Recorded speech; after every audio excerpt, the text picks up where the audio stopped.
Hello everyone, I welcome you all to this interesting session of learning chemistry with me. आज हम पढ़ने वाले हैं about soaps and detergents.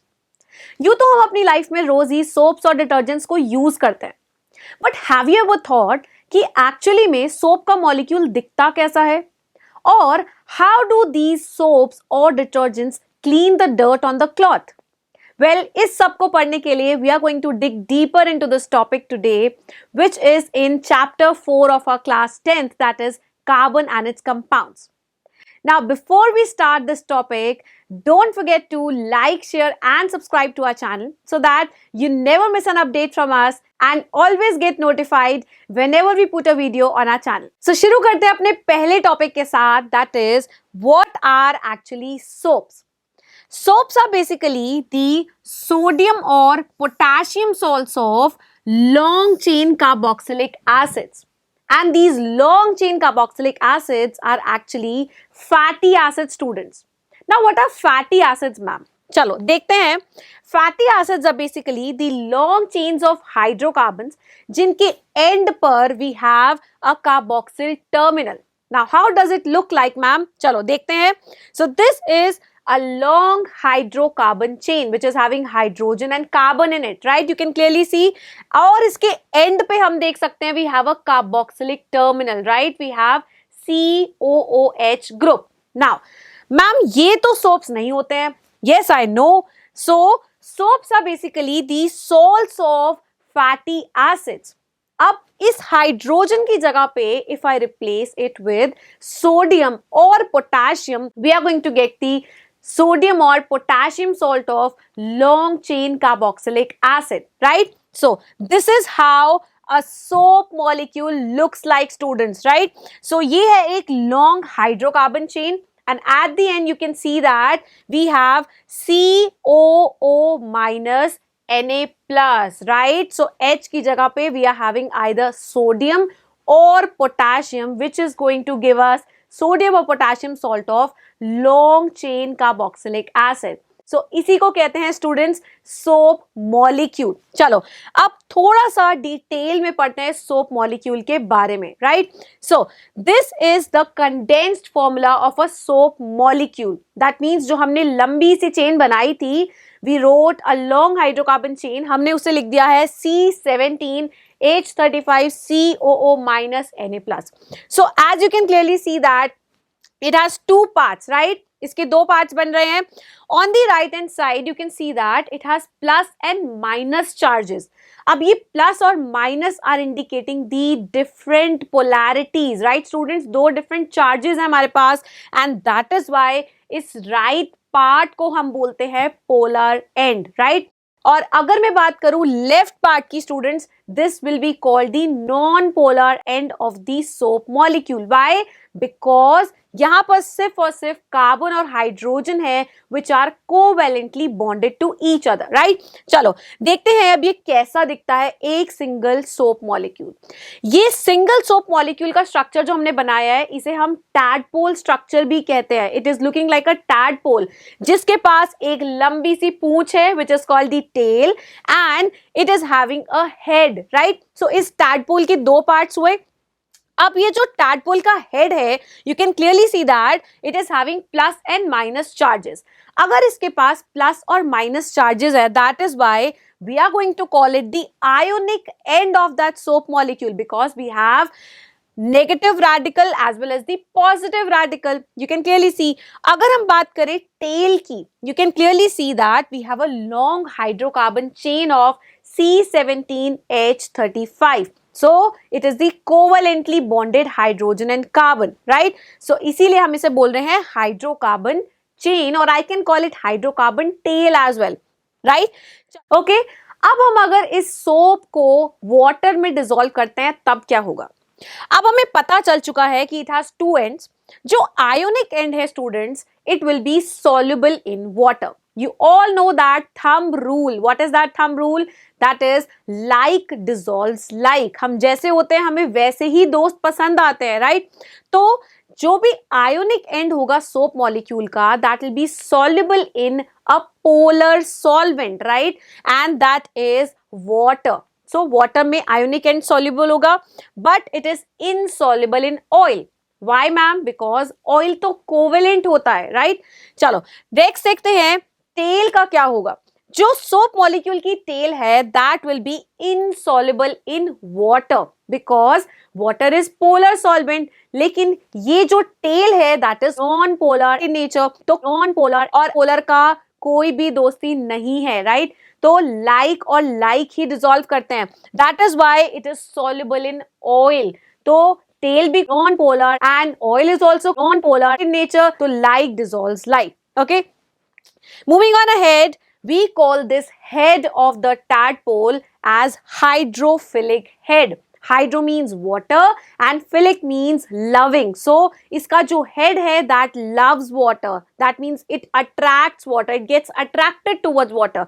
If I talk about the tail, it is hydrophobic in nature. It is water repelling. Water से दूर भागता है या फिर water से डरता है. That means it has phobia of water. So we call it the hydrophobic tail. Now that we have studied so much about the soap molecule, हम देखते हैं कि detergents actually में कैसे different हैं soap से.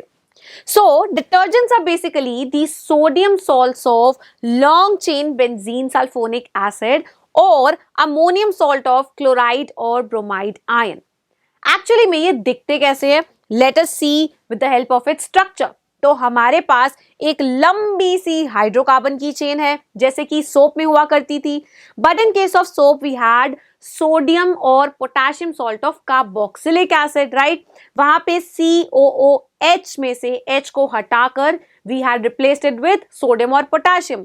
यहाँ पर डिटर्जेंट्स में हमारे पास एक लंबी सी हाइड्रोकार्बन चेन है and we are having benzene. You can clearly see a benzene. We have sodium salt of benzene sulfonic acid. Sulfonic acid के केस में क्या होगा? We have SO3H group, right? Soaps में था COOH जहां पे कि H को हटा के हमने सोडियम या पोटेशियम लगाया. In case of detergents we have SO3H और H की जगह पे हमारे पास सोडियम होगा जिससे कि सॉल्ट बन जाएगा, right? So this is the long chain of benzene sulfonic acid. You can clearly see on the board. Or we can say detergents can be ammonium salt with chloride or bromide ion. This is ammonium ion, students, right? इसके अंदर हमने NH4 plus which is an ammonium ion, उसके अंदर हमने सभी hydrogen को हटा के यहाँ पे हाइड्रोकार्बन लगा दिया, right? You can clearly C. So this is ammonium salt जिसके पीछे या तो ब्रोमाइड आयन हो सकता है या फिर क्लोराइड आयन हो सकता है. तो आई होप कि तुम्हें डिटर्जेंट्स और सोप्स के बीच का बेसिक डिफरेंस तो पता चल गया है. चलो let us move ahead and see how do these soaps and detergents actually clean the dirt from the cloth. Okay, so we'll understand it step by step. सबसे पहले हम एग्जाम्पल लेते हैं एक सोप मॉलिक्यूल का. अभी हमने पढ़ा कि जो सोप मॉलिक्यूल होता है उसके टू पार्ट्स हैं. We have hydrophilic head which is water loving, पानी से प्यार करता है, and we have hydrophobic tail, मतलब उसे पानी से डर लगता है. It has phobia from the water because it is covalent in nature, right? चलो अब देखते हैं जब भी हम सोप को वाटर में डिसॉल्व कर देते हैं तब क्या होता है. तो ये जो बहुत सारे सोप के मॉलिक्यूल्स हैं दे विल फॉर्म माइसेल्स. अब ये माइसेल्स क्या होते हैं ma'am? Let us see what is actually a micelle. Micelle is basically a cluster, बहुत सारे सोप मॉलिक्यूल्स का ग्रुप है, right? Which is surrounding this oil और dirt. So you can clearly see students, अगर मैं बात करूं इस माइसेल की which is a cluster of the soap molecules, you can clearly see कि जो हेड्स हैं हमारे पास, these are the heads of soap molecules, right? तो बहुत सारे सोप मॉलिक्यूल्स हैं और इन सभी सोप मॉलिक्यूल्स के जो हेड्स हैं वो आउटवर्ड्स पॉइंट कर रहे हैं, बाहर की तरफ पॉइंट कर रहे हैं जहां पर पानी है.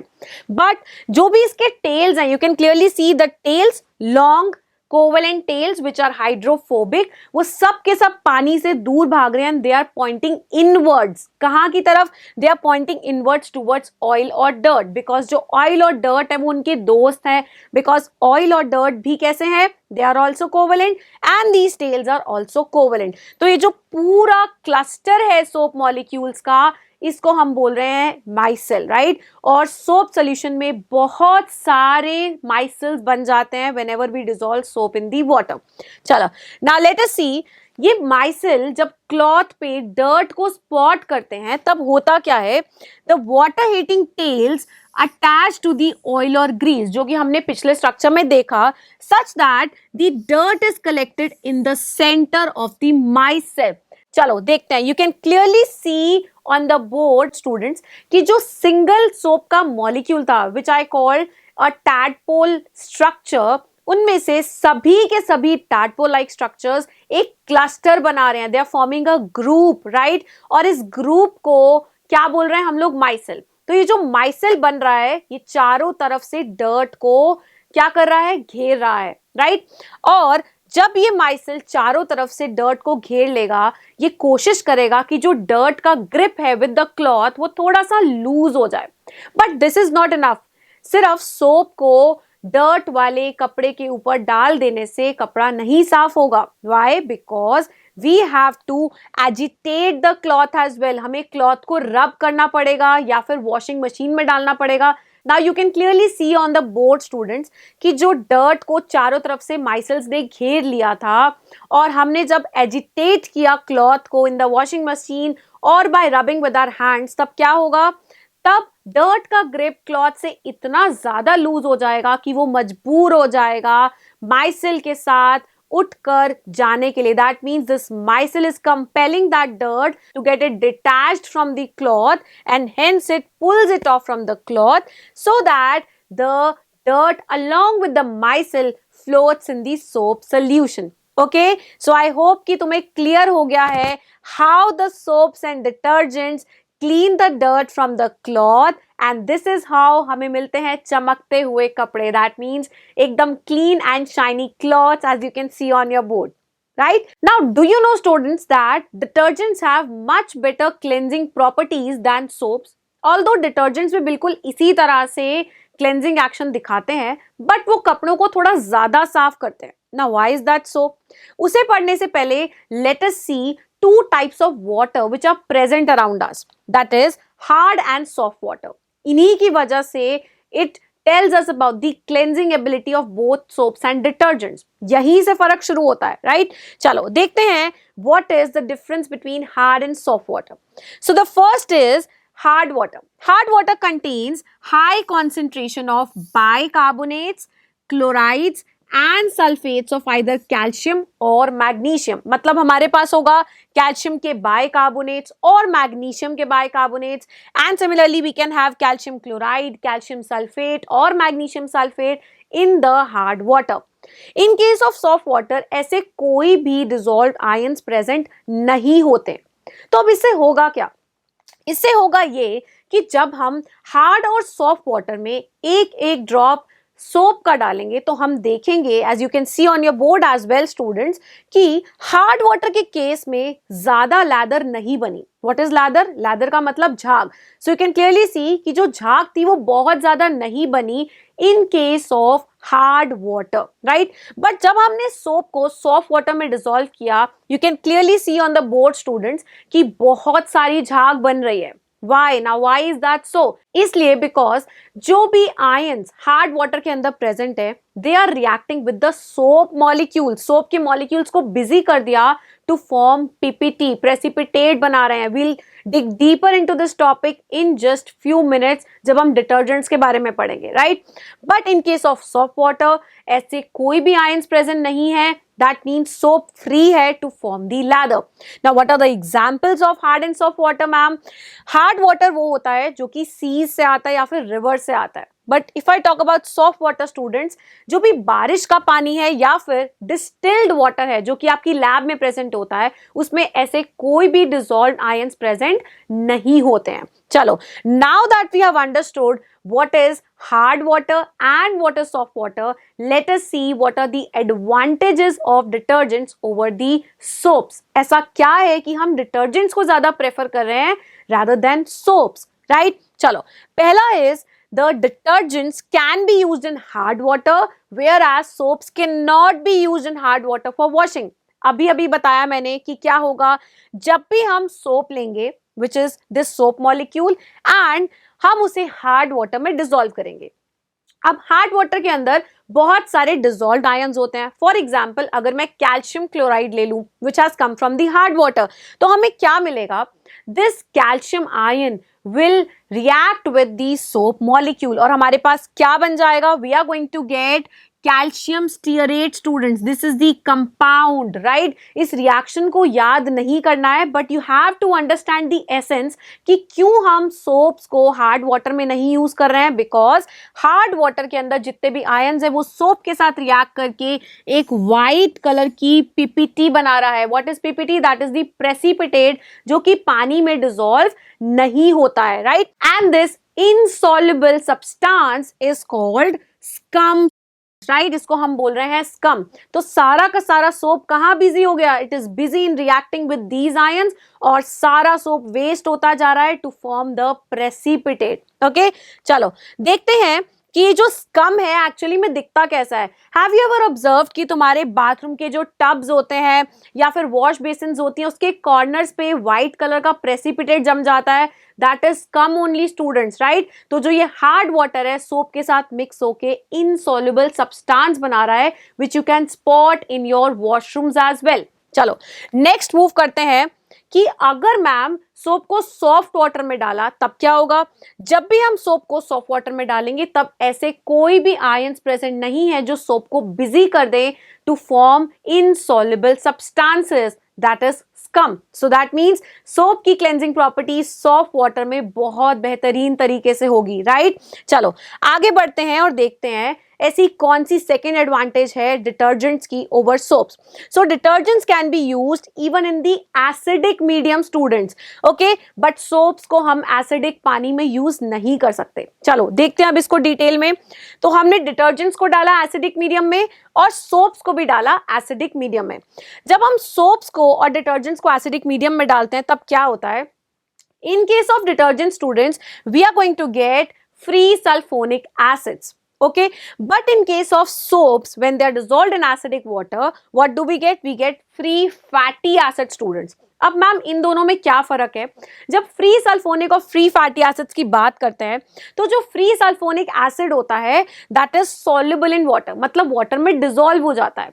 But in case of soaps जो कि फ्री फैटी एसिड्स है that are insoluble in water, मतलब वो पानी में नहीं घुल रहे हैं, they are forming precipitate students. And इसी से ही पूरा फर्क पड़ता है in the cleansing ability of the detergents and the soaps. मतलब डिटर्जेंट्स को अगर हम एसिडिक वाटर में यूज करेंगे then the cleansing ability of detergents is not blocked, क्योंकि सारी चीजें तो कैसी हैं, सॉल्युबल हैं.